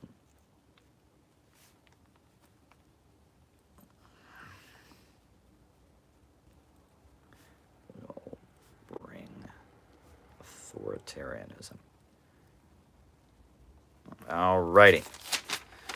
Okie dokie. All right. So there you go. All right. DDR Stasi. Well, I think there's no question that the secret police in East Germany were, pretty brutal in enforcing, and cracking down on dissidents and such. And there's no reason to pretend that wasn't the case. But at the same time, to recognize that, I mean, there are horrendous capitalist police states also, and that East Germany was not the hell that people make it out to be. I mean, there are a lot of people who lived in East Germany that have very positive memories of it, and that's worth pointing out as well, that there are many good things about that society. But no, I wouldn't defend the East German police. I'm not going to proclaim that they didn't commit crimes that violate people's rights. Shout out to my friend, something on Twitter, they are a tanky. Okay, good for you. Alrighty, Libya. Yeah, I mean, the country is divided. Libya's divided. There's General Haftar. There's also the UN recognized government. There are Turkey is supporting the UN forces there, and it's a mess. It's absolutely a mess. I mean, no, look at Libya. The next time anyone is advocating sending the US military in because, oh, the people are being oppressed by this dictator. Oh, this dictator is doing some awful things. CNN said it, so it must be true. Look at them and say, Libya. And that should shut them up immediately. 2011 was 9 years ago. In 9 years, Libya has not improved one bit. I mean, the country is wrecked. I mean, people are drowning in the Mediterranean trying to get out. I'm sorry, but U.S. intervention, Libya, no. Iraq, no. Right? Afghanistan, no. I mean, none of these countries have improved from U.S. interventions, right? If what these people say is true, right? If we're going in to rescue those people, right? These people are being oppressed by this regime that's violating their rights. We want to be isolationists, but not today. Not today. No, we've got to take a stand. I'm going to go march to save Darfur and light a candle for Tibetan monks, and I'm gonna go out and and bring back our girls, hashtag, and whenever people start running that on them, say Iraq, Libya, Afghanistan, Serbia, Kosovo. Name one single place that has been improved by U.S. intervention since World War II, right? World War II, that's a different scenario. Since World War II, name a single place that has benefited from a U.S. regime change operation. I can't think of a single, not one. Folks, I gotta tell you, I mean, when I was in college, at the college I went to, there was this woman, and she taught the religious studies at the religious studies department. And luckily, I never took one of her classes. But I remember, at the same time, the U.S. media was whipping up hostility toward the government of Myanmar, right? Was telling us that the government of Myanmar was this evil regime that was in bed with the Chinese communists, and she was going around and trying to get students to have a demonstration against the government of Myanmar because it was tied in with evil China. And I said, I don't think that's good because I don't trust, American media and American politicians about it. I just told her my opinion. She's going around, oh, you're all political and stuff, Caleb. Why don't you come? I'm getting 5 of my Kiss Up students to stand around with candles for the monks of Myanmar. And I said to her, geez, U.S. media told us that Saddam Hussein had weapons of mass destruction, and, that didn't really help. And, I don't buy this, I don't see what this is about. And, aren't there a lot of governments that are aligned with the United States that are committing atrocities? And why are we singling out governments that are aligned with China? I just said that, right? Just said that. Hunter emails, right? That's all I said. And this woman, lost her shit. She just lost her shit. She's just like, oh my God. She's like, this is not Iraq. George Bush admits what's going on here is bad. She just lost her shit. She had never encountered an anti-imperialist before. Never. Never had she encountered an anti-imperialist, right? And I said, why don't you have a rally against Saudi Arabia? And she's like, that's our ally. Why would I have a rally against our ally? I said, well, maybe you should have a rally, against the government of the Philippines, where people go to prison for being communists, and there's raids in the middle of the night on people's human rights. And I said, why would I, as an American, go along with a regime change operation being promoted by my government, right? And she's the religion professor. And I said, didn't Jesus, say that you should be more concerned about the log in your own eye than complaining about the speck in someone else's of your own. She didn't like hearing that, right? But it's just, I get annoyed with this, right? I mean, it's just, it's so easy. It is so easy to protest against the crimes of a government on the other side of the planet. It is so easy to protest against something Iran is doing, or to take a moral stand against Russia, or against China, or against Cuba, or against Venezuela, right? And the people that do it, these people that are freaking cowards, that never can bring themselves to protest anything the U.S. government is doing, that never can bring themselves to protest anything that a U.S.-aligned government is doing. They get on their high horse. I'm marching to save Darfur. I'm a martyr. I'm marching to free Tibet. I'm marching for the, and it's annoying. It is absolutely annoying. These people are doing nothing but echoing the mainstream media and promoting the lies of the most ruthless mass murderers in history, right? I mean, it's like, oh, I'm taking a stand against Saddam Hussein. Oh, good for you. That's so hard to do in the United States of America. I'm having a rally. I saw a kid one time. I kid you not. I was outside the UN one time, and there was a bus full of school kids pulled up. And they were kids from their Amnesty International Club. And this kid had a T-shirt. This kid with like punk rock outfit, piercings.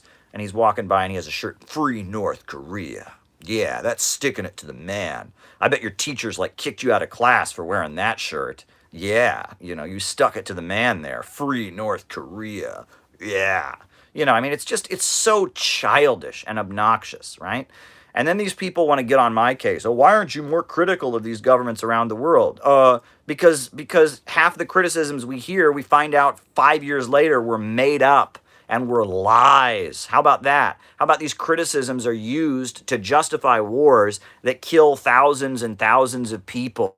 How about that, right? I mean, my goodness. I mean, and these people, it's so easy. It is just so easy to go along with the latest liberal Hollywood moral campaign against one of the geopolitical rivals of the United States. But actually challenging U.S. power, actually calling out the U.S. government for arming the Saudis as they bomb and murder the Yemeni people, that actually takes a little bit of courage. With these people, they have none of it. They have absolutely none of it. And it's a big, long-standing pet peeve of mine. The next time someone's telling you, oh, there's this evil regime, out there, this evil regime that's oppressing people, and the USA needs to intervene, say Libya, Iraq, Serbia, Afghanistan, and then play that old Who song for them. We won't get fooled again. I mean, come on, folks, come on. Sorry, I may have gotten a little off the handle there, but it makes me mad. It makes me mad that people can be this stupid and fall for the same crap over and over and over again.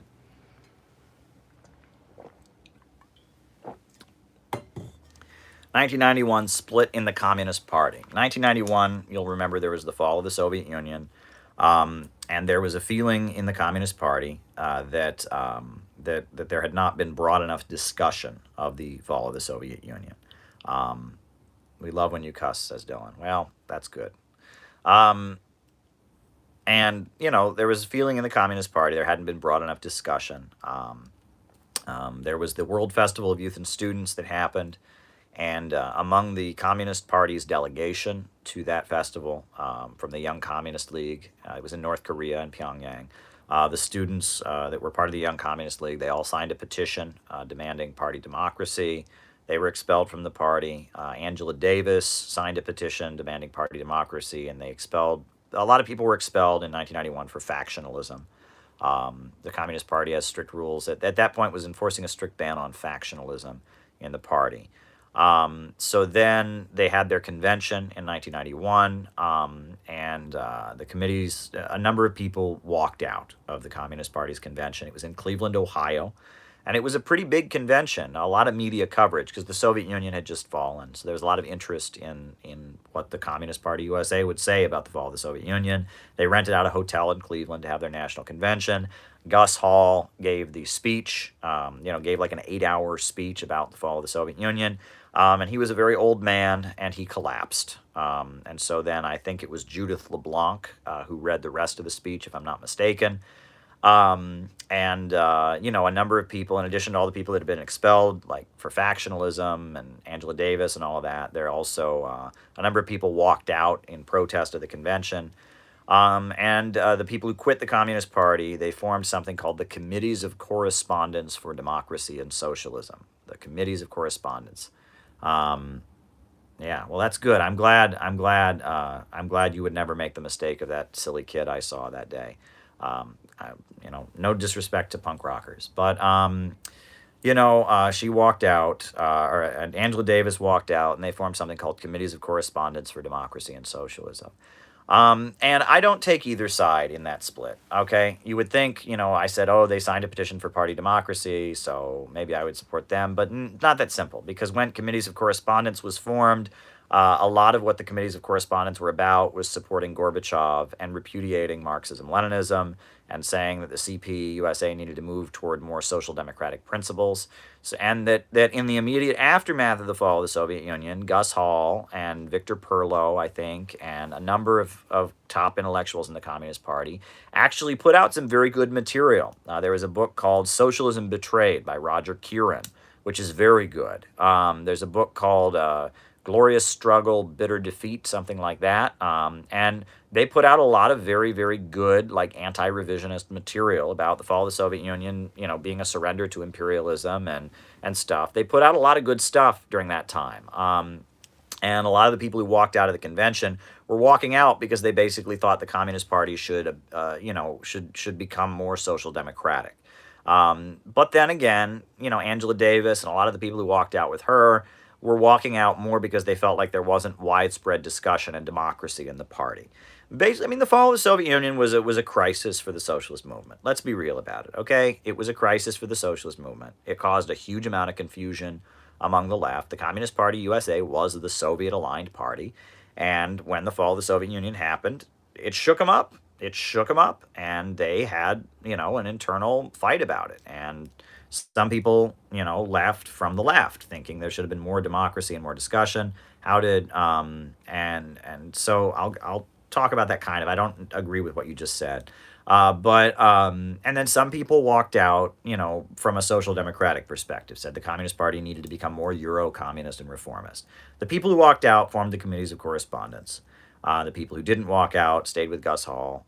And early on, in the early years following the fall of the Soviet Union, the Communist Party did take a very, hardline, tanky stance about the fall of the Soviet Union and put out two very good books, which I just named.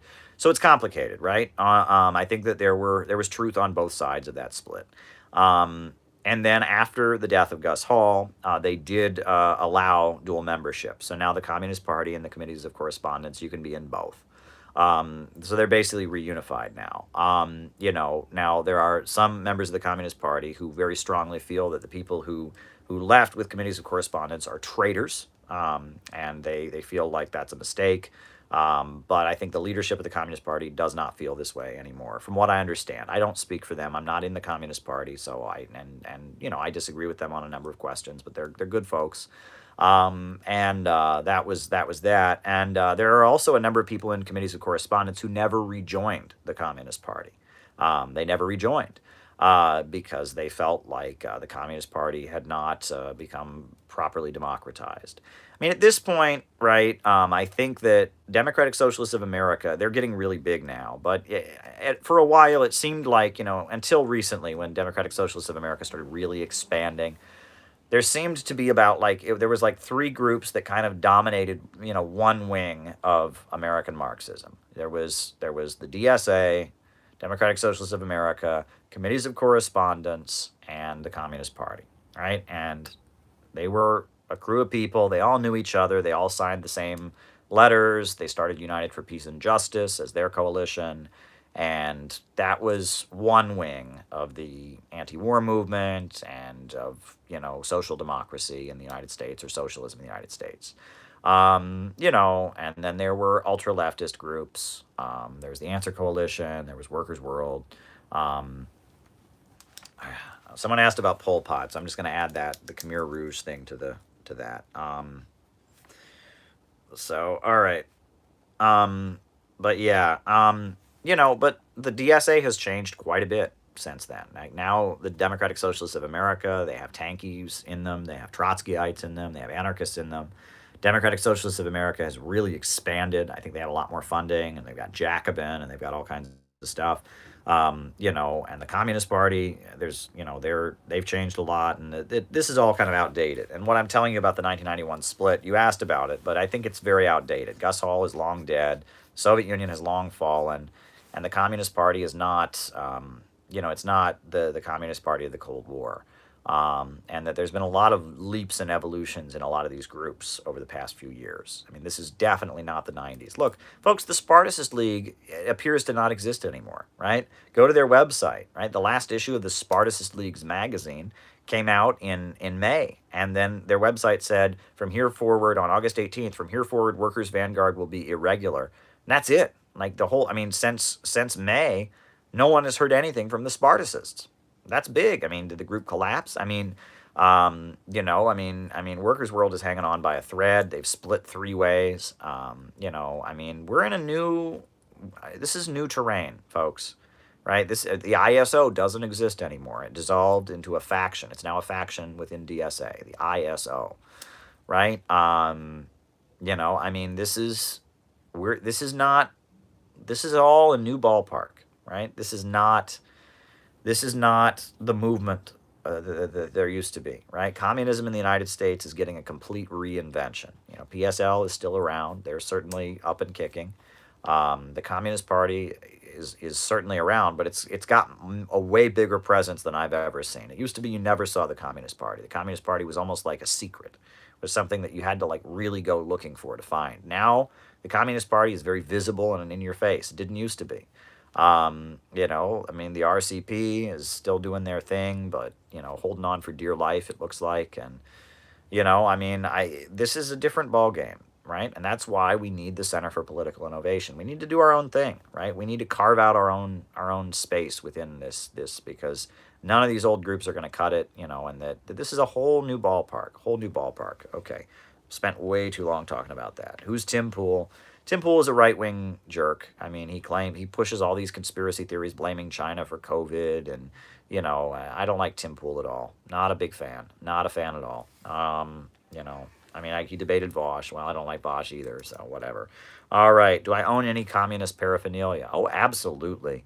My wife wants me to throw it away, but I have the shirt that the Ho Chi Minh Communist Youth Union gave me, and every time you go to an international communist gathering, they give you all kinds of pins and buttons and bags, and oh my goodness, you wouldn't believe how much communist paraphernalia I've got. I've got Ho Chi Minh shirts, I've got Che Guevara shirts, I've got Fidel Castro shirts, I've got, you wouldn't believe it. Yes, when I go to Russia, I buy a lot of Ushankas, and I give them to my friends, right? Because they're not very expensive. So I go to Russia and I buy Ushankas and I start gifting them to my friends. It's kind of like a gift I'll do. I'll give Ushankas to my friends, and they have the big hammer and sickle on them. I love Ushankas, and you can get them very cheap. They're not very expensive. So I buy them and I give them out to all my friends. It's a nice thing to do. One thing I thought was neat was when I used to work at the office of the political party I was in, we would get this big glossy magazine from North Korea every month. This big glossy magazine from North Korea. They didn't want it. They would just throw it away. And so I started taking these big glossy magazines from North Korea, and then I would give them to people. I'd be like, hey, do you want a North Korean magazine? And I would give them the North Korea big glossy shiny North Korean magazine. I thought that big glossy shiny North Korean magazine was so awesome. So awesome. So there you go. All righty. Pol Pot, and what was the Khmer Rouge's ideology? Pol Pot was CIA supported.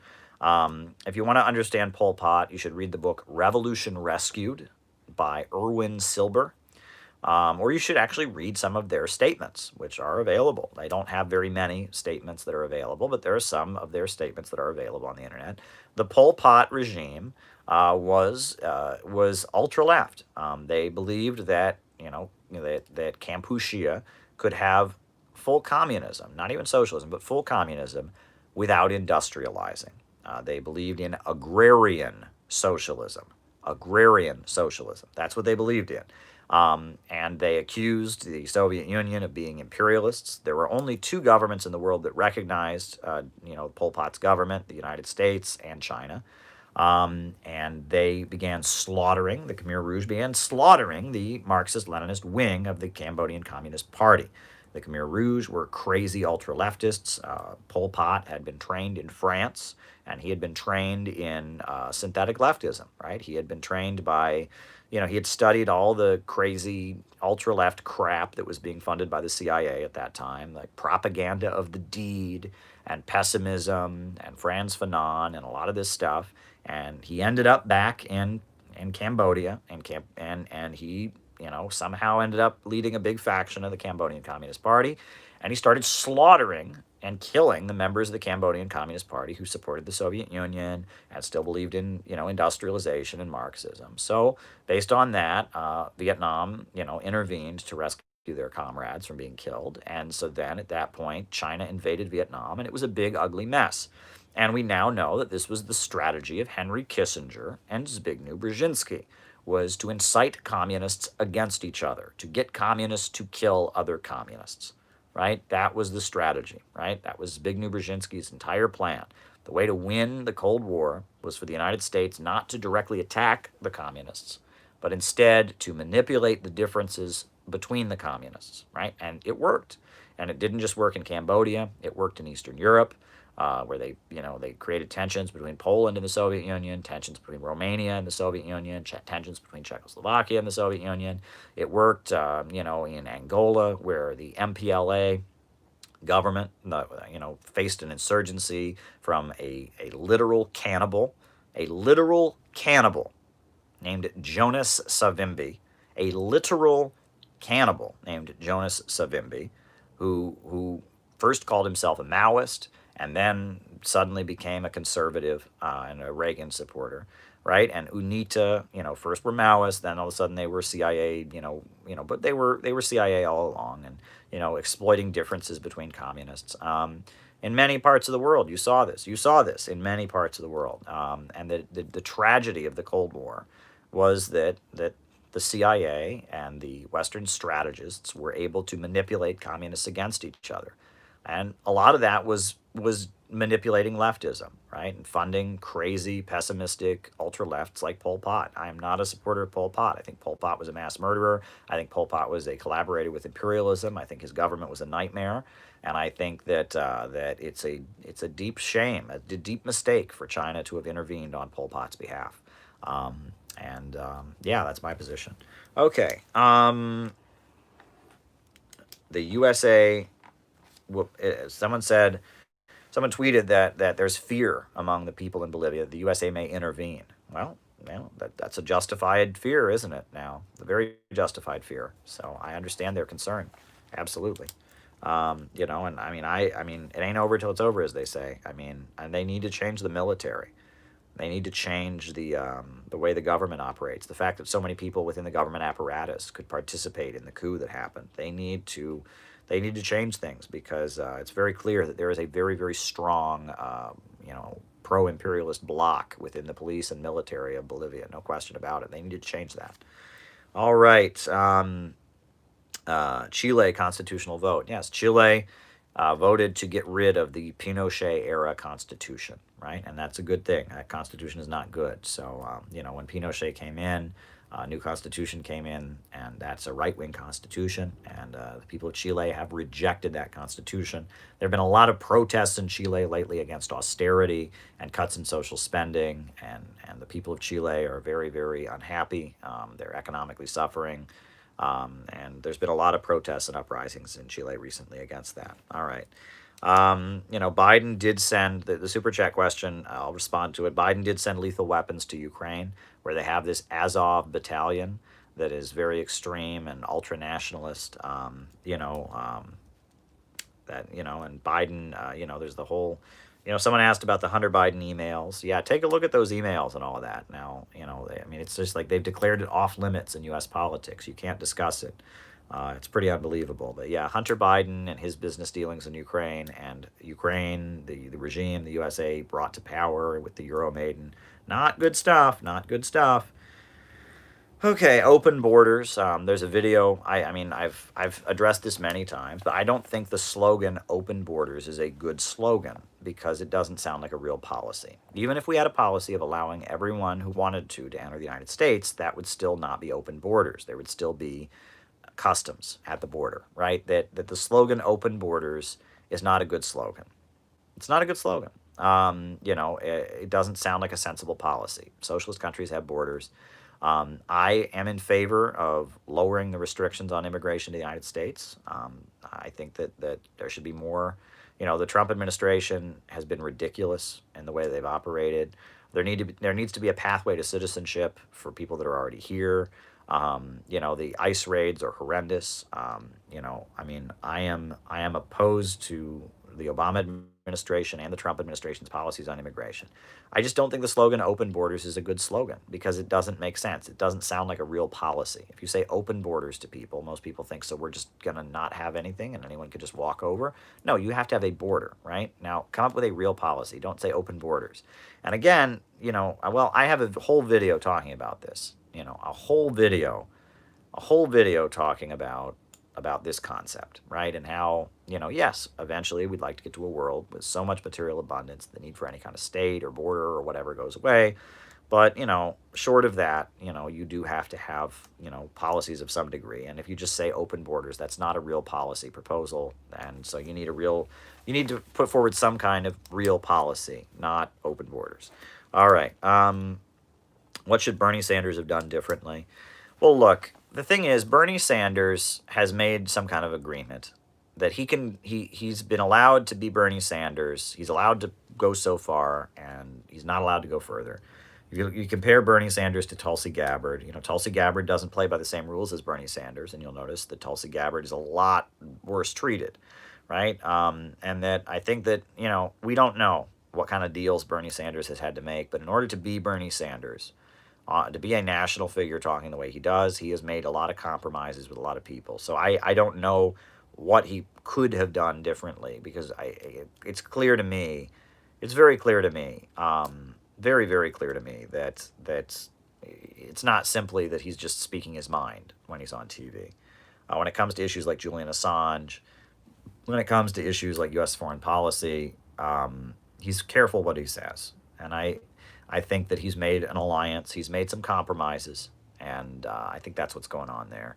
So if I were Bernie, in theory, right, it would have been a lot better if Bernie would have fought harder. It would have been a lot better if Bernie Sanders would have been better on foreign policy. It would have been a lot better if Bernie Sanders would have fought harder, for the nomination. But I get the idea that, it's not simply a matter of he just didn't have the will to do it. I think that there's a lot of forces at work here. Look, when the New York Times ran this story about Bernie Sanders, I don't know if folks remember this, but, before the Democratic primary, the New York Times ran a story about Bernie Sanders. And it was, KGB file on Bernie Sanders discovered. It was on the front page of the New York Times. If you looked at the story, there's nothing really scandalous there. Bernie Sanders was the mayor of Burlington, Vermont, or he was a senator or whatever. Or he wasn't a senator yet, but he was a politician in Vermont. And he went to the Soviet Union. No scandal there. But somehow the New York Times got their hands on a KGB file, where, of course, being an American visiting the Soviet Union, the KGB checked him out, right? Just like, the FBI and CIA might take a look at some Russian politician who came to the United States, right? But how did the New York Times get their hands on a KGB file on Bernie Sanders? Who has KGB files just sitting around their offices? Think about that for a minute, right? Who has old KGB files just sitting around their office? And, who has been keeping it under their desk, right? It's just, it just so happens the New York Times, somebody gave them, who knows who, somebody gave them the KGB file on Bernie Sanders. And you'll notice that all the same attacks were leveled against Bernie Sanders, right? And you remember that meltdown on MSNBC when what's his name? the MSNBC commentator Chris Matthews had this meltdown about how there were going to be executions in Central Park, and somebody would have cheered for those executions. Where did that come from? Where in the world did that come from? Where in the world did that come from? Where did the 60 Minutes hit pieces about Cuba come from? Look, I'm telling you, I wrote an article called A Deep State Grudge Against Bernie Sanders. I wrote it. Go and read that article. All right? Bernie Sanders was an elector for the Socialist Workers' Party. At the time, the Socialist Workers' Party was suing the FBI. All right? Look that up. And Bernie Sanders, yes, now, since about the late 90s, his foreign policy views are not anti-imperialist, but they were at one point.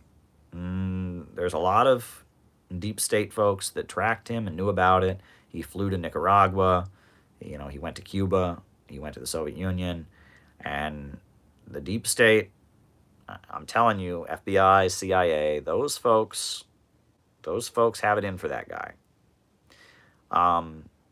But it looks like he made some kind of arrangement where he got to be Bernie Sanders. Right? He got to be Bernie Sanders. Let's be real. He was on national television, but you'll notice on national television, he was allowed to say some things and he was not allowed to say other things. And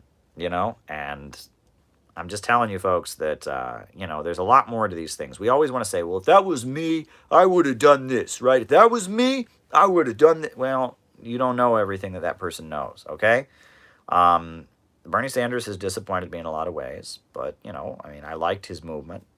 It was certainly amazing to see all these young people speaking positively of socialism and wanting free healthcare and education, but there's a lot more going on there than you think, all right? It's a lot more complicated, right? And imagine if Bernie had talked like Tulsi, what could have happened, right? So I don't want to dwell too much on that because it sounds conspiratorial, but if you know how the game is played, the more you realize this, there you go.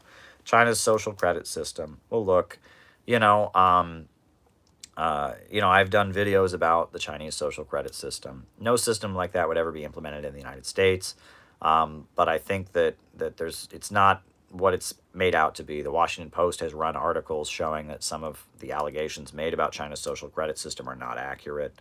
And there's a lot out there. This idea that everyone's being watched at all times by a camera, and if you take a wrong move, it impacts your social credit score. That's not accurate. Okay, it's not that simple. So there you go. All righty. The Japanese Communist Party. Now, someone's saying the Japanese Communist Party has put out a statement condemning China. Well, that's deeply unfortunate, not just because it's a wrong position, but because of the fact that Japan has committed such horrendous atrocities in China, so you'd think that they would be more careful. And that's disappointing. The Japanese Communist Party, though, they signed on with Eurocommunism. In the late 70s and 80s, they cut ties with the Soviet Union. They have condemned North Korea, and, the Japanese Communist Party is very, very Euro-communist and social democratic. I love your impressions. They're very funny, says David. Well, that's good. I'm glad you like them. All right, evictions and homelessness. Millions of Americans are on the brink of evictions and homelessness. That's just a fact. All across the country, millions of people are in danger of losing their homes. That is a reality, and, it's very scary. All right, is political emancipation tied up with religious something? Well, look, I think that, under feudalism, religion played a very different role than it plays in modern society. In feudalism, religion was not a choice. In feudalism, you were required to, you were required, if you could be burned at the stake, if you didn't agree with the church on certain issues, you could be burned at the stake just for that.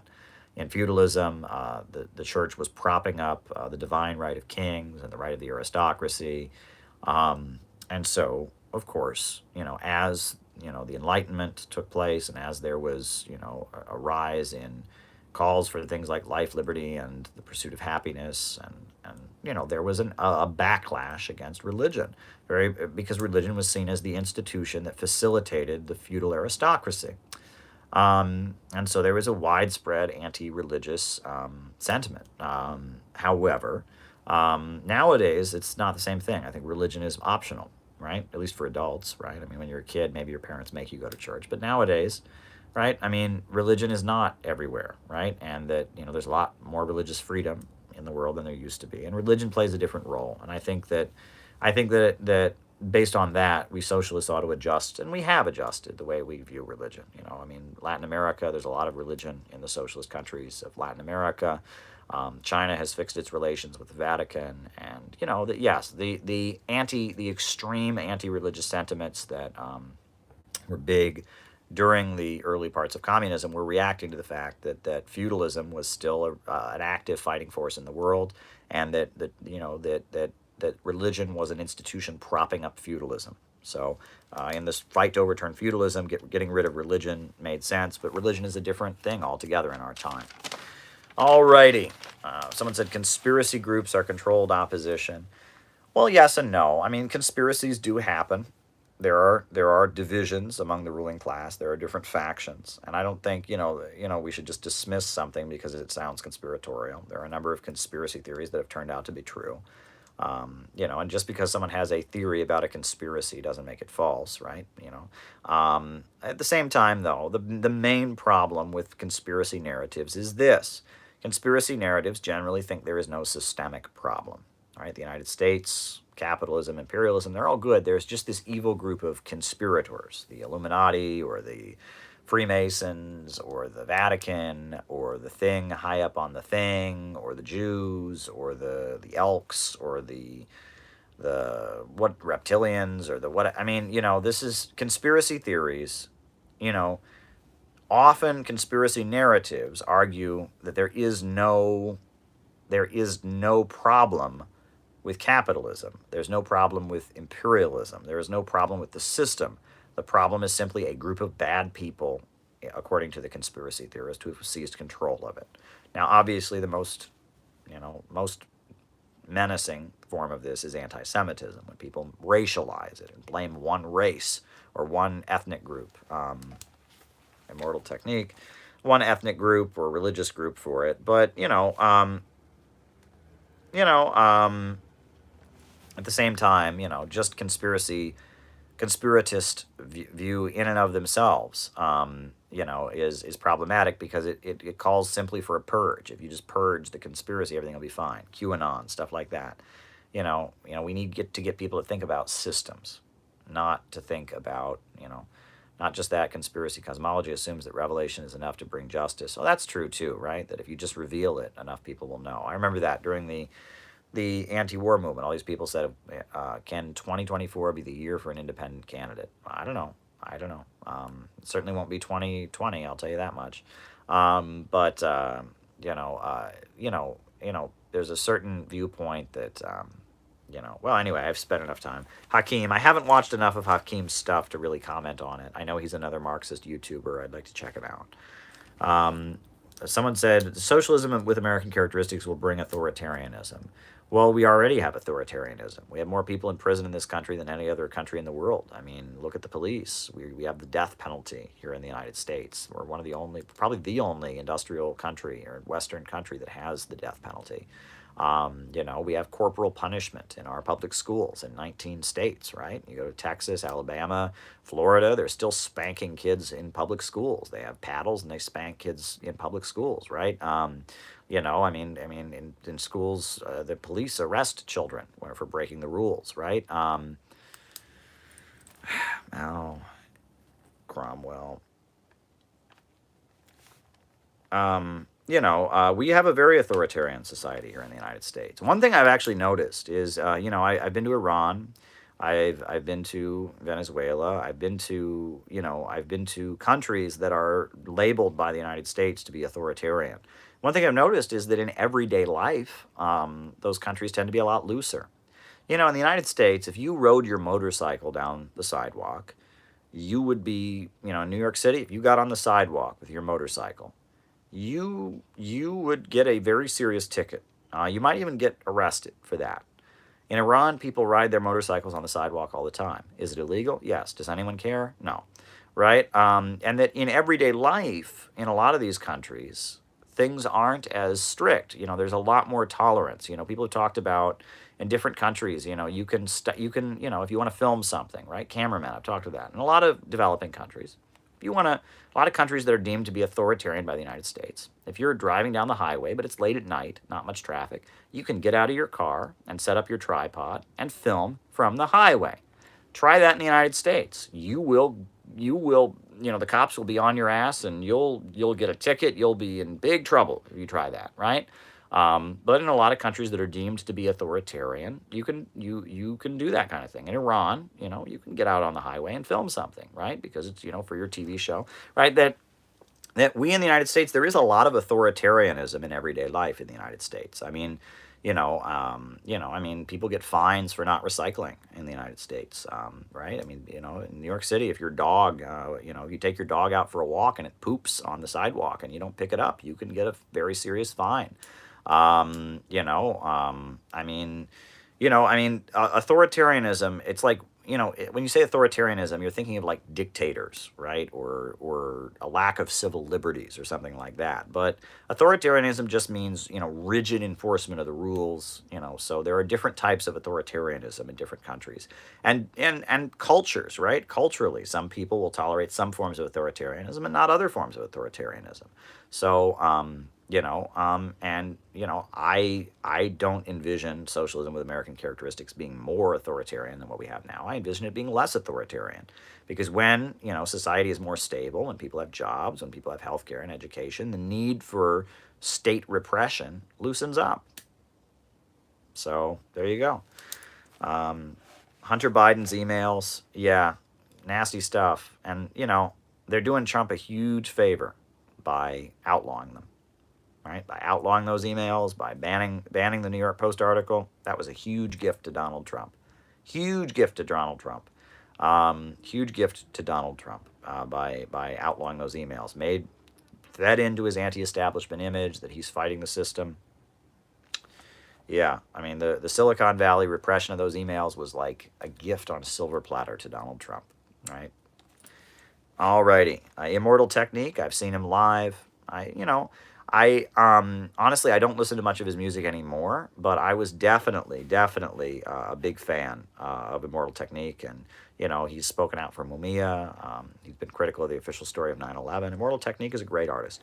All right, my Mao Cromwell comparison. Well, on another live, I talked about how Oliver Cromwell formed a political army, and that Mao also formed a political army.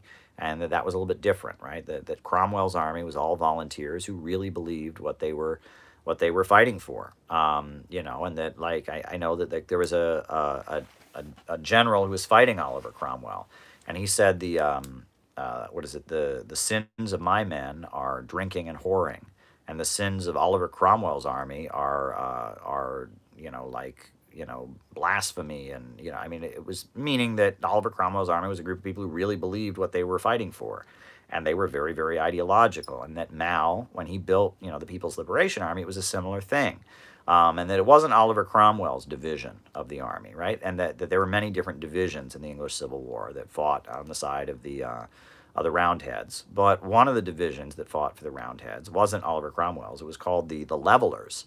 And like Mao, every soldier had the manifesto of the Levelers, and they would carry the manifesto of the Levelers on their hats, and that was like their symbol, right? Just like the Little Red Book was developed for the Chinese army as this book that every Chinese soldier carried with them. And it was like, and that during the English Civil War, the Cavaliers were, fighting for the king and fighting for the Church of England, and the people fighting for the Parliament, were a highly political and fanatical army, and they were Protestants. They were fanatical Protestants, Puritans, various sects that were Protestant, that really believed what they were fighting for. And I made that comparison. And I think it's very interesting. The 28 pages someone said about Saudi Arabia, 9/11. Yeah, the 28 pages. My goodness, they covered up all of that.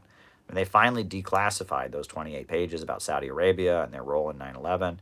Take a look at them, right? That our government has been covering for the Saudis for a long time, and it's not good. Not good at all. All right, folks. It's been a great conversation. I'm glad we could hang out and talk tonight. It was really a pleasure. Thanks for tuning in. Remember, we need a government of action to fight for working families. We need a government of action to fight for working families. Ever since World War II, U.S. imperialism and its followers have been continuously launching wars of aggression. But the people of various countries have been continuously waging revolutionary wars to defeat their aggression. While the danger of a new world war still exists, and the people of all countries must get prepared, revolution is the main trend in the world today. I addressed that way earlier in the presentation, so go back to the beginning. The danger of a new world war still exists, and the people of all countries must get prepared. Revolution is the main trend in the world today. And on that note, folks, I'm out.